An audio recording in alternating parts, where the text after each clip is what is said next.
Étape 1. Choisissez la vis en fonction de l'épaisseur de votre évier. Étape 2. Saisissez le joint noir afin de repérer les parties saillantes. Ces dernières devront être positionnées côté évier. Étape 3. Positionnez le joint noir sur la bonde et placez l'ensemble sous l'orifice de l'évier. Placez le joint mousse et la cuvette à l'intérieur de l'évier.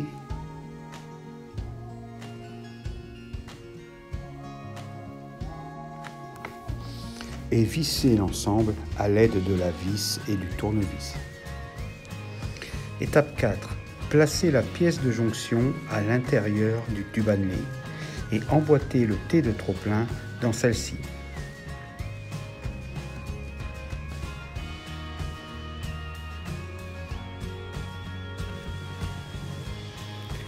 Positionnez le joint noir à l'intérieur du T de trop-plein. Positionnez le T de trop-plein derrière l'orifice de l'évier. Marquez le flexible à la bonne longueur afin d'éviter la rétention d'eau qui pourrait entraîner le désemboîtement du flexible sur la bonde. Coupez le flexible à la longueur repérée. Choisir votre grille en fonction de la forme du trop-plein de l'évier. Ici, trop-plein rond, donc grille ronde. Positionnez la grille et la vis devant le trop-plein et vissez l'ensemble à l'aide du tournevis plat. Étape 5. Placez l'écrou et le joint conique sur le tube annelé.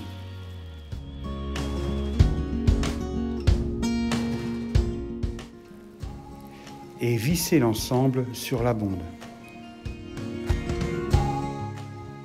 Si absence de trop-plein, bouchez l'orifice de la bonde à l'aide du joint plein et de l'écrou. Étape 6. Placez le joint afin d'étanchéifier l'espace entre la commande et l'évier. Positionnez la commande au travers de l'évier. Positionnez le joint à l'intérieur de la rondelle plastique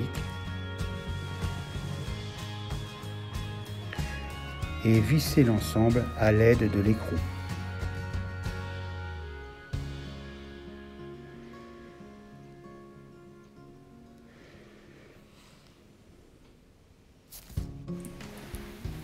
Positionnez le câble et emprisonnez-le à l'aide du bouton de commande sur l'évier.